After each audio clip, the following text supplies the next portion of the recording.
Right now, less than 2% of American households have $2 million saved for retirement. That means if you're working toward that number, or you've already hit it, you're in rare territory. But here's the thing most people never talk about. Having $2 million sitting in your accounts doesn't automatically mean you're set.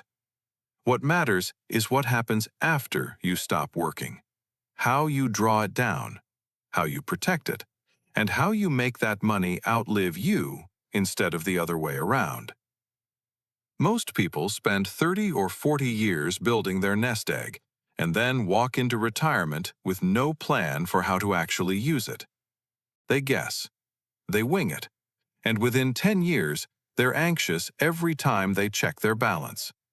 So today, let's walk through exactly what retirement looks like when you're sitting on a $2 million portfolio. Let's start with the income. The old rule of thumb says you pull 4% per year from your portfolio. On $2 million, that gives you $80,000 a year, or roughly $6,667 a month.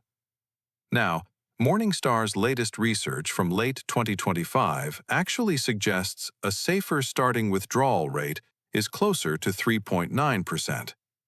That would bring your annual drawdown to $78,000. A small difference on paper, but over 30 years, that tiny adjustment could mean the difference between your money lasting and your money running out. Now, layer Social Security on top of that. In 2026, the average retired worker collects about $2,071 a month. If you're married and both collecting, you could be looking at $3,500 to $4,000 a month combined. So, add that to your portfolio withdrawals, and your total household income lands somewhere between $110,000 and $130,000 a year. That puts you well above the median retirement income in America, which sits around $58,680. But income is only half the picture. The other half is what's eating into it.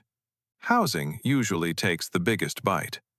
Property taxes, insurance, maintenance, and utilities might still run you $1,000 to $2,000 a month, depending on where you live. But if you're still carrying a mortgage, that single expense could be swallowing 25 to 35% of your monthly cash flow. This is why so many financial planners say the smartest thing you can do before retirement is eliminate that payment entirely. Then there's healthcare. This is the number that catches people off guard. A healthy couple retiring at 65 in 2026 should expect to spend somewhere between $315,000 and $400,000 on healthcare over the course of their retirement. And that number does not include long-term care. Medicare Part B alone is now over $200 a month per person.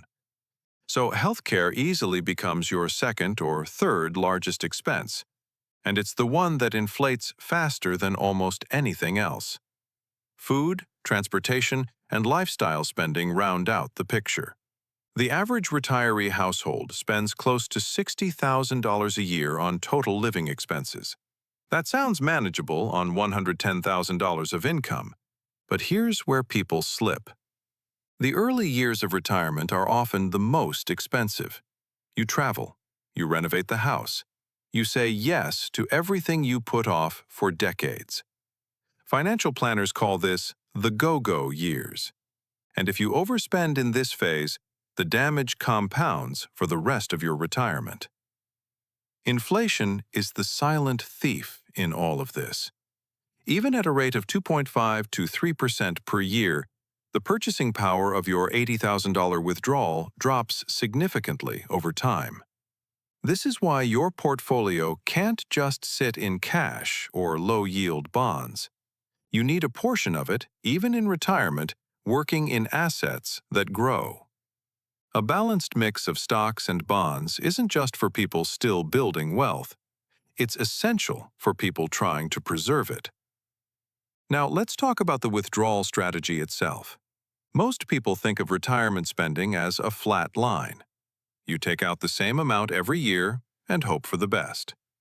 But that approach ignores how markets actually work. In years when the market drops 20%, pulling the same $80,000 accelerates the damage to your portfolio. It's called sequence of returns risk, and it has destroyed portfolios that looked bulletproof on paper. A smarter approach is dynamic withdrawal. In good years, you give yourself a raise. In down years, you tighten up. Even a 10% temporary reduction in spending during a bad market year can add years to the life of your portfolio. There's also the bucket strategy. You divide your $2 million into 3 buckets. Bucket 1 holds 1 to 2 years of living expenses in cash or cash equivalents. This is your safety net. Bucket 2 holds 3 to 7 years of expenses in bonds and stable investments. Bucket 3 is your growth engine. Stocks, index funds, REITs, things that will compound over the next decade and beyond. When the market dips, you draw from buckets 1 and 2 and let bucket 3 recover. When the market is up, you refill the first 2 buckets from the growth. And then there's the tax side. If all $2 million sits in a traditional IRA or 401k, every dollar you withdraw is taxed as ordinary income. At $110,000 or more in combined income, you could be giving up 22 to 24% of your withdrawals to the IRS. That's why diversification isn't just about asset types, it's about account types. Having a mix of pre-tax, Roth, and taxable brokerage accounts gives you flexibility to control your tax bill every single year. Roth conversions before retirement, even partial ones, can save you tens of thousands over a 20 to 30-year retirement. The best time to convert is when your income dips. Maybe the year you retire, but before Social Security kicks in. Let me be direct.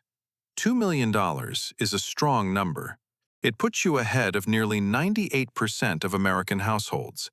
But it's not a magic number. It's not a guarantee. The people who make $2 million last are the ones who treat it like a business. They have a withdrawal plan. They manage taxes strategically. They keep healthcare costs on their radar, and they adjust when life changes. If you're watching this and you're not at $2 million yet, don't let that number discourage you. Every dollar you save and invest today moves the needle. And if you're already there, the work isn't done. The way you manage the next chapter is just as important as the way you built it. If this added clarity to your financial picture, subscribe to the channel and turn on notifications. Thanks for watching, and I'll see you in the next one.